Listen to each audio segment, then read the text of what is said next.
嗨，大家好，我是躺平叔，今天是2026年4月2号。这一期咱们聊一個關於富人的故事。這個富人是誰？是有錢人，當然了，也是富人，婦女的婦，也是富裕的富人。他就是詹蘭，原俏江南的創始人詹蘭。在前幾年，詹蘭在社交媒體上也非常火啊，以一個勵志的形象代言，直播帶貨。粉絲也非常多，也非常厲害，給人的形象也是一個怎麼說，反正渾身都是一種傳奇的光環。我記得咱們節目也聊過，後來他的光環隨着他的兒子跟一個明星，是大 S 還是小 S 啊，我也不太清楚啊，反正兩個人離婚開始撕，結果意外的撕出了他的海外家族信託，好像數目有上10億，大家也知道對不對？詹蘭給人的形象是他做生意破產了，他創業的這個俏江南賣掉了，自己好像背了好多官司，自己名下沒財產，那怎麼在海外還有信託？後來不知道什麼原因，這個詹蘭就被網絡封殺了，好像就不能帶貨了，具體什麼原因我也不太清楚了。但是今天為什麼又聊詹蘭？是因為他惹上什麼事？他轉移到海外的財產被人家出來了，翻出來了，又給沒收了。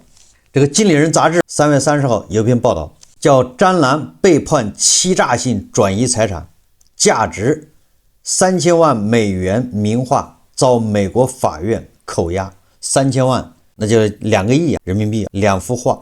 他這文章這麼報道的，他說持續多年的俏江南股權收購糾紛迎來關鍵司法進展。美國紐約南區聯邦地方法院2026年3月24日裁定，也就是上一周，扣押俏江南創始人詹蘭名下2幅總價值達2910萬美元的名畫，理由是法院裁定其行為構成欺詐性資產轉移，旨在躲避對私募基金 CVC 巨額債務。孩子沒娘，說起來話長，這到底怎麼回事呢？也就是說，3月24號，這個紐約南區法院的最新裁決，沒收詹蘭名下2幅名畫，價值2億人民幣，這個就是最新的進展。那詹蘭到底還差人家 CVC 多少錢呢？還有多少錢沒還？為什麼差人家 CVC 錢？作為一個俏江南的創始人，你把俏江南賣了，怎麼還差人錢？這次被扣的2幅名畫，一幅是波普藝術大師叫安迪沃霍爾的小電影，另一幅呢是德國藝術家馬丁基彭伯格的無題自畫像。當然這玩意咱也不懂，為什麼值錢，值這麼多錢咱不知道。那這個畫是怎麼回事？是2014年，那大家記住了這個年代時間，2014年詹蘭花2個億從佳士得拍賣買過來的。那既然詹蘭人家是通過合法的，通過拍賣市場公開拍賣買的2幅畫，為什麼法院要給他扣了？是因為經過法院調查明，這個詹蘭用來買畫的錢實際上是詹蘭掏的，錢是由他出的，但是詹蘭通過他兒子汪小菲賬戶轉給佳士得。同時他要求佳士得把這個畫的所有權交給汪小菲下面的一個公司。你看，實際上是詹蘭掏錢，他在佳士得拍的這2幅畫，但他付錢是怎麼付的？是他把錢轉到汪小菲賬下，由汪小菲這個賬戶轉給佳士得，那這個畫就算是汪小菲買的，汪小菲買了放在他公司名下，這麼一個操作。那從正常的邏輯來說，一般人來看，那這個畫應該是汪小菲的，但是紐約南區法院人家判定這個畫是詹蘭的，所以要把它扣了，因為錢是詹蘭出的，而詹蘭通過這種手段就是在逃匿、隱匿或者叫轉移財產，而且法院認為詹蘭這就是欺詐性轉移資產，目的就是為了逃債。這個俏江南的創始人詹蘭已被追債12年，非常有戲劇性。他費盡心思的藏錢，到處藏，被人家一筆一筆的給挖了出來。那這是怎麼回事？大家都耳熟能詳，都知道。詹蘭做的餐館叫俏江南，這個敲剑南我倒是去吃過很多回，而且很多地方的敲剑南我都去吃过。这个你不能不说，有的时候商務宴請在敲剑南還是可以的，它檔次一般中等，它又帶點川菜辣味，它不像粵菜，也不像其他的餐館，它是改良版的川菜，也就是它的定位還是可以的。從創業這個角度來說，詹蘭還是比較成功的。當然就像他創業的眼光一樣，眼光非常獨到。他在2013年啊，你想2013年是什麼年份？那個時候敲劍南是最輝煌的時候，他一把敲劍南賣給誰了？就賣給 CVC。 這個 CVC 歐洲最大的一個，也不能叫非常大的一個私募基金，賣了多少錢？賣了20億，這就是賣在這個敲劍南最值錢的時候。而且2013年也是大家一定要記住這個大背景，當時這個經濟叫烈火噴油，有很多人說什麼時候經濟好像不行了，大家越來越感覺到累了，工資不漲了等等，很多人就說是不是2014年開始，或者是什麼時候開始感覺累了。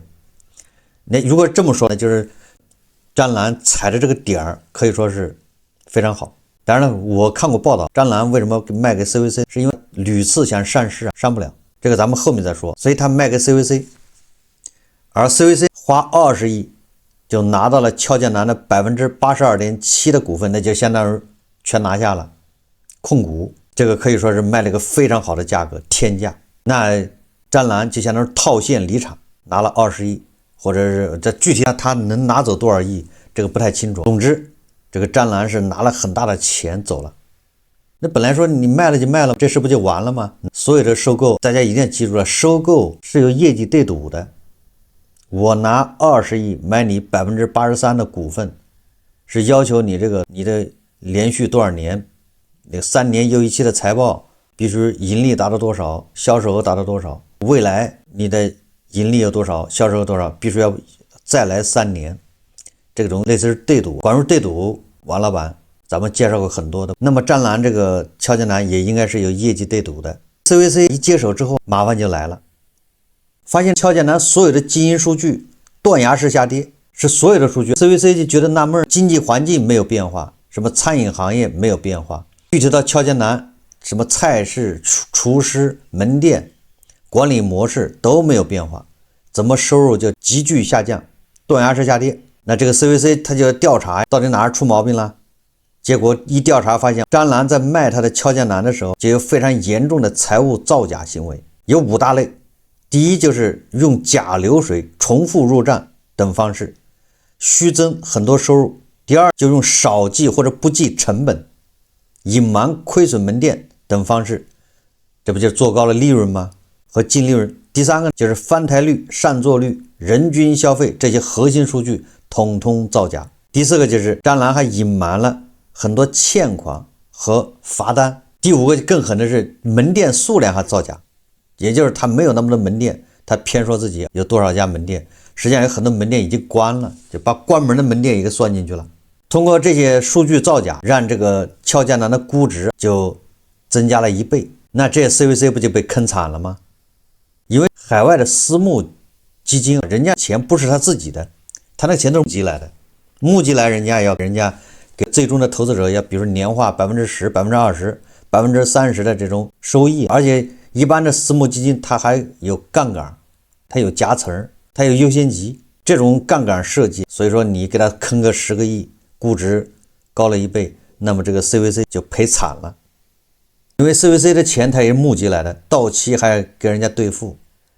本來通過它的計算，通過敲劍南的盈利、經營數據、利潤率、毛利率、翻台率這些，它一可以到銀行去貸款回來錢去兌付投資者的。第二，可以通過經營數據盈利，人家的設計，這些一切都跟你的估值掛鈎的。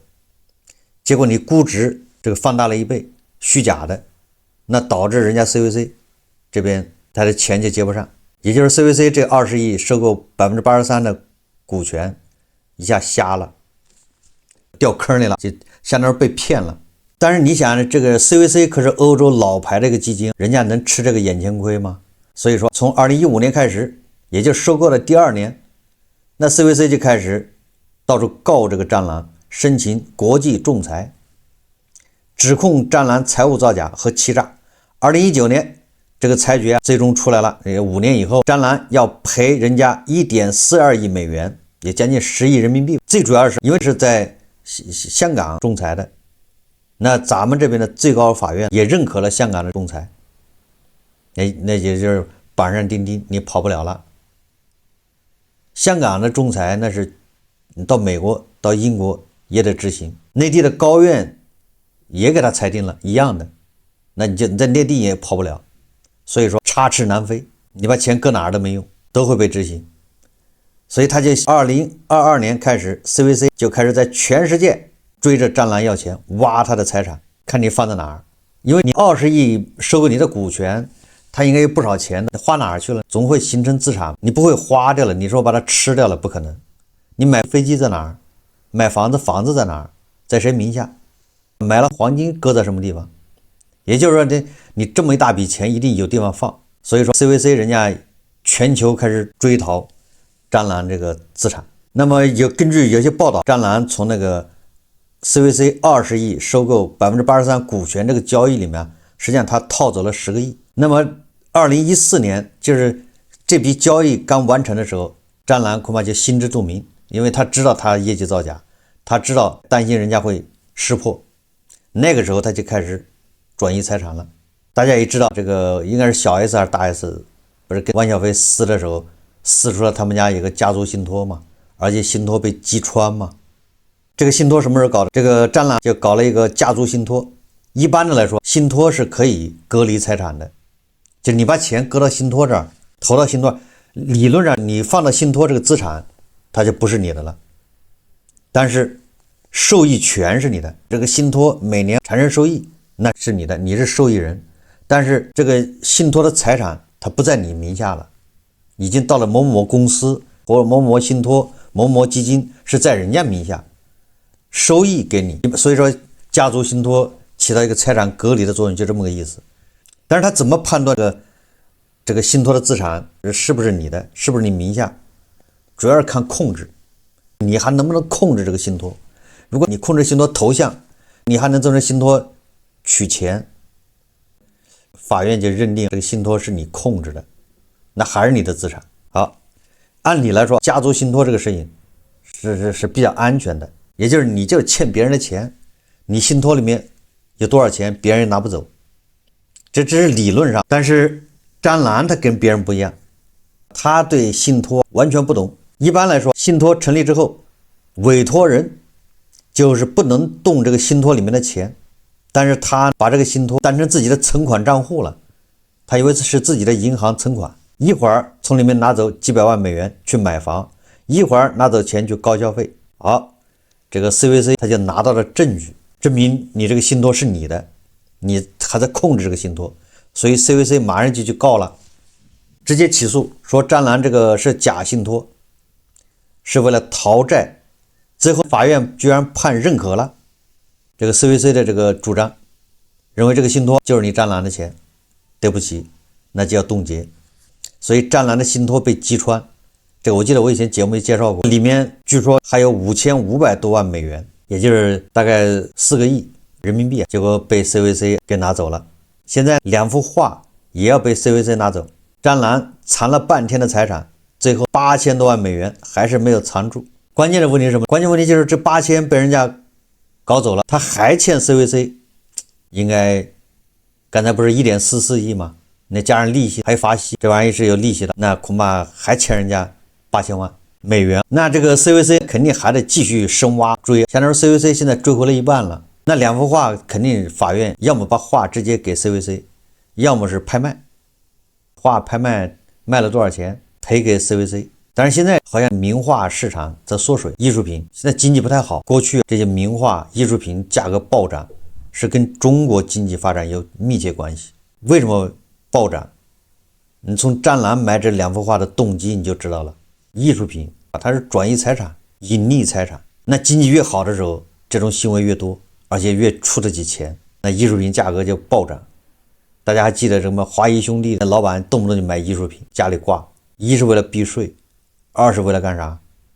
大家心裡有數。所以說你想大家都去買藝術品的時候，它的價格當然漲。那現在的經濟形勢是什麼樣？所以当初3000萬美元買的，現在能賣2000萬美元就不錯了，因為少了一個東大這麼多買家去推波助瀾。那這個戰狼現在身陷囹圄是吧？這一切是他自己造成的。我看他前年直播帶貨，他兒子萬小飛在搞什麼創業是吧？這是麻六記是吧？他動不動我解決多少人就業，我這一旦不帶貨或者怎麼着的，麻六记就要關門，多少員工沒飯吃，他就在凹人設是吧？你想想，說來說去就是個老賴。所以我今天要講的是什么？对吧？我講的不是戰狼，我是講的是那個時代。戰狼只是一個例子，它只是一個代表性人物。我們中國有多少富人都是這麼富的，有的就蒙混過關了，就忽悠過去了。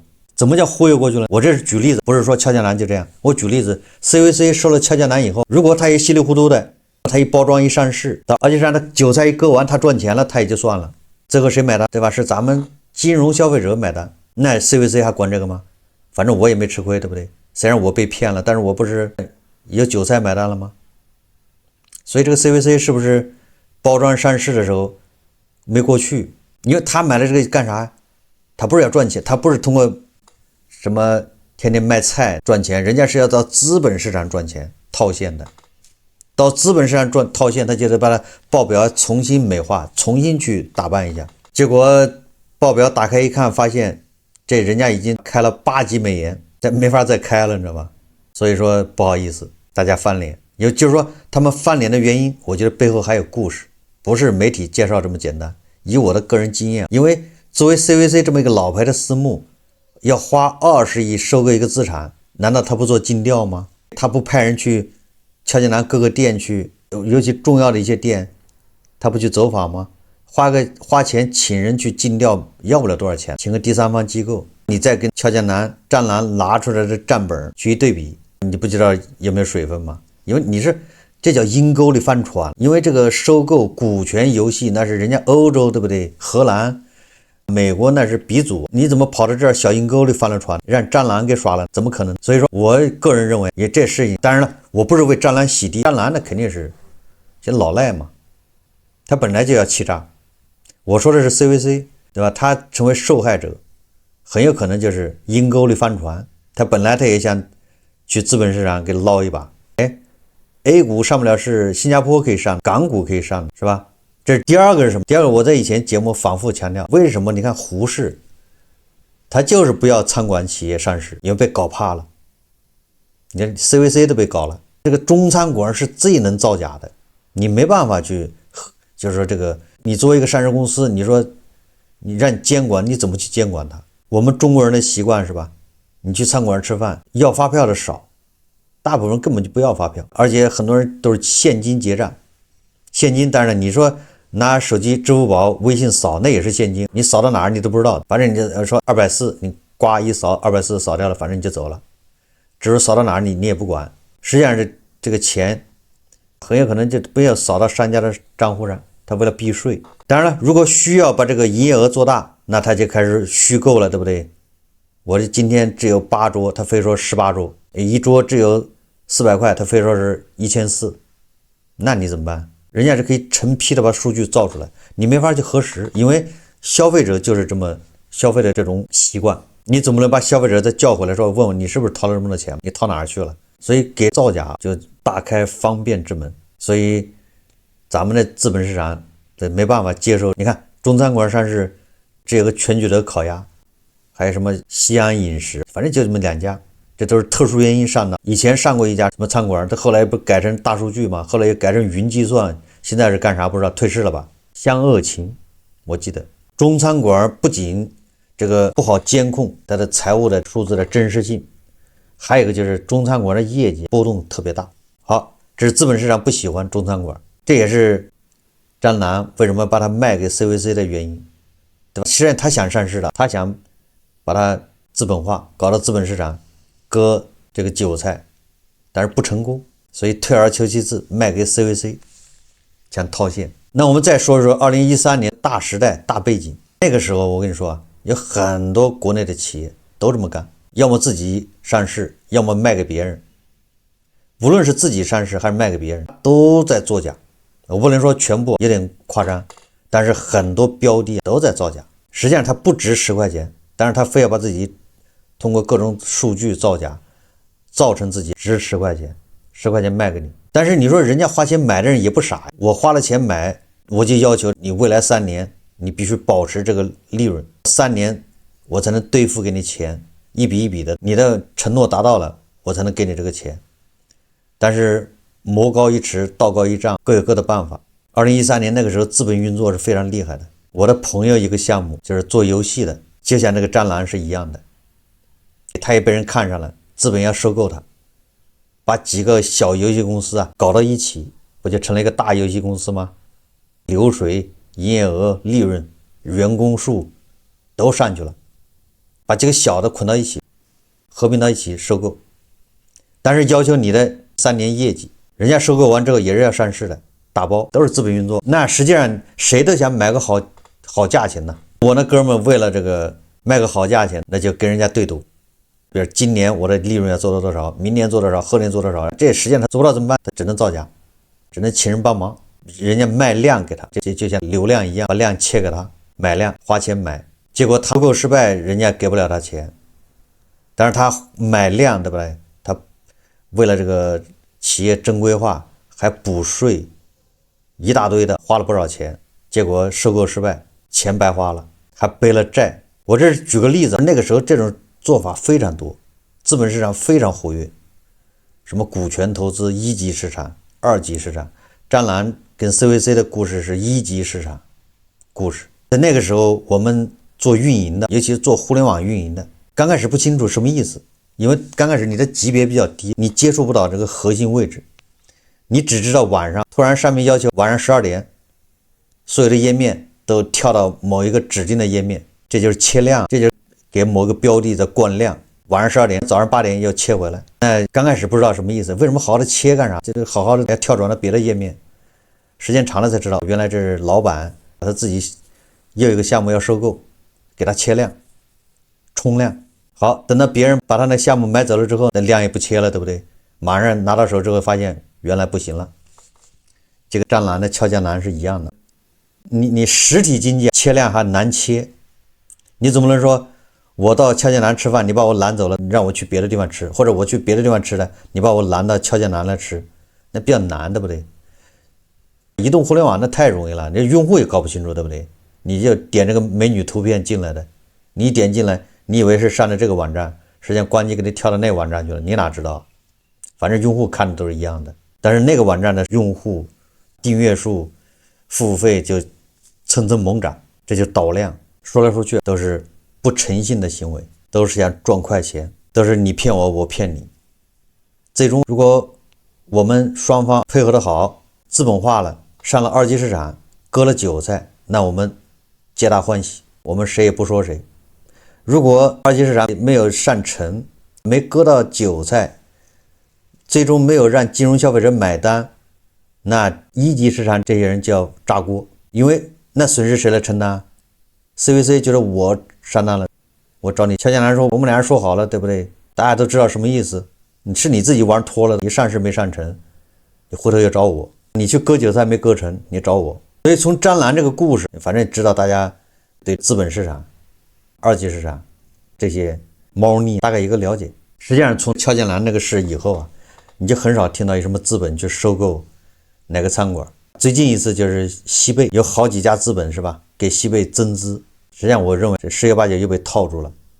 那麼這些資本跟西貝的假老板之間會不會像 CVC 跟專欄之間會到時候撕破臉？這很難說。在中國一向是以成敗論英雄，你順利闖關或者闖關成功，你財富自由了，對吧？如果俏江南上市成功，那麼 CVC 專欄那都是頭頂光環，既割了韭菜，而且人家還是成功人士，成為標榜，成為個什麼榜樣勵志故事。割韭菜沒成功，失敗了，現在狗咬狗一嘴毛，有多少人僥倖成功了？